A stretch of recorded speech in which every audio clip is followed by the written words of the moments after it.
I didn't expect the room to go silent. One moment, everyone was laughing, glasses clinking, cameras flashing, and the string quartet playing a cheerful tune in the corner. Then, in an instant, my fiancé's face lost all its color. Her parents' smiles froze into masks of disbelief, and I felt the air shift from celebration to something heavier, like the calm before a storm. It all started with her joke.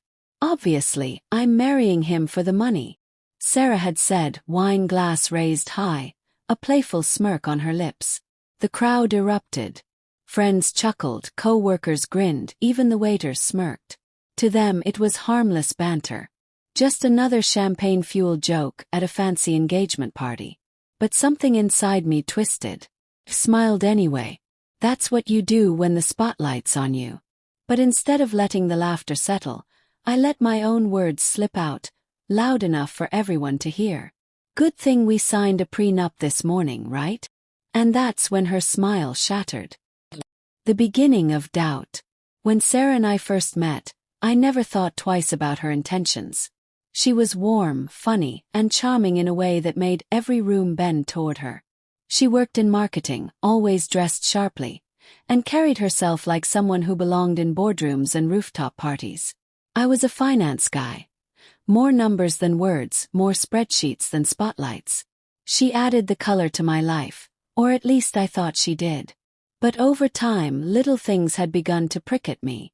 Comments she made about securing the bag when her friends dated wealthy men.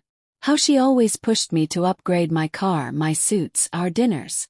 And when I once joked that I'd be broke if I lost my job, she didn't laugh, she frowned like it was a genuine problem. Still, I pushed those doubts aside. That's what love does, right? It convinces you that the cracks in the glass are just reflections. Until that night. Party. The engagement party had been Sarah's idea. Lavish, over the top, more like a wedding rehearsal than a small gathering. A rented ballroom, champagne fountains, and a guest list that included people I barely knew. I went along with it because that's what she wanted. Because I wanted to keep her happy. But when she made that joke, something inside me snapped. I watched her parents' faces as my words hung in the air. Her father, a stern man who built his business from the ground up, looked at her like he didn't recognize her. Her mother, usually effervescent, blinked rapidly, like trying to wake up from a bad dream. Sarah, though. Sarah looked at me like I had just betrayed her in front of the world. The confrontation. The moment the speeches ended and people dispersed to refill drinks, Sarah stormed toward me, heels clicking against the polished floor. "What the hell was that?" she hissed, pulling me toward a corner where the music muffled our voices. I shrugged, keeping my voice calm. "Just playing along. You joked, I joked back. That's how these things go, right?" Her eyes narrowed. "You didn't have to say that. You made me look." She stopped, biting her lip. "Made you look like what?" Pressed. Her silence was louder than any answer. Seeds of truth. That night, after the party ended and the last of the guests left, we sat in the car. The silence between us was suffocating. Finally she spoke. "Why did you even bring up a prenup? We didn't sign one."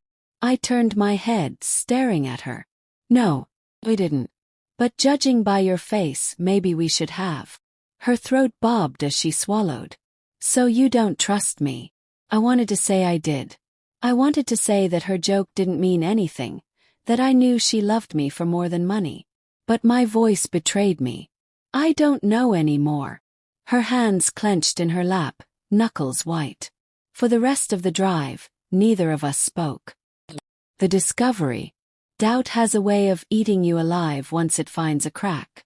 Over the next few weeks, I started noticing things I had brushed off before. Her phone always flipped face down on the table. The way she dodged questions about her late nights at work dinners. The credit card charges from high-end boutiques I hadn't seen bags from. One night, after she fell asleep, I checked her phone. I hated myself for it. But what I found made my stomach churn. A string of messages with a contact saved as M. "So when's the big payout? Sarah. Patience. After the wedding I'll be set. M. And us. Sarah. Don't worry, I'm not going anywhere. He's just the stability. My hand shook so violently I almost dropped the phone. The breaking point. The next morning, I couldn't look at her the same. She came into the kitchen, hair messy, wearing one of my shirts like she owned the world. "Coffee?" she asked, smiling. And I thought about those messages. About how she was playing me, using me, promising herself to someone else while planning a future with my money. I forced a smile, but my insides burned. That day I called my lawyer. Setup. I didn't confront her immediately. Instead, I let things play out.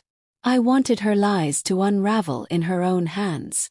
We met with the wedding planner, toured venues, tasted cakes. She beamed through it all like the perfect fiancé. But every smile she gave me looked faker, every touch rehearsed. Finally, I told her I had scheduled a private dinner with her parents. To discuss wedding finances, I said. She agreed, unsuspecting. The dinner. At the restaurant, her parents greeted us warmly. Her father shook my hand firmly. Her mother hugged me. But Sarah looked tense, like she could feel the storm brewing. Halfway through the meal, I set my fork down and looked straight at her parents. "There's something you should know," I began. Sarah stiffened. "James." I continued anyway. "I found messages. Sarah has been planning to marry me for financial security, while maintaining a relationship with someone else." Her mother gasped. Her father's jaw tightened. Sarah's eyes widened with panic. "That's not true," she snapped. "You're twisting things." I pulled out my phone, laying it on the table. "Then maybe you should read your own words." Her parents stared at the screen, scrolling through the messages in horrified silence. Her father finally spoke, voice like steel. "Sarah, what the hell is this?" Sarah's lip trembled. "Dad, it's not, it was just stupid talk. I didn't mean." But it was too late. That night was the end of us. Her parents left in stunned silence. Sarah begged, cried, swore she loved me. But the words felt hollow. "You were planning a life with me," I said quietly, "while promising yourself to someone else. How do I come back from that?" She reached for me, but I pulled away. I called off the engagement the next morning. Moving forward. It's been months since that night. I won't lie. Part of me still aches when I think of her laugh, her smile, the way she used to hold me.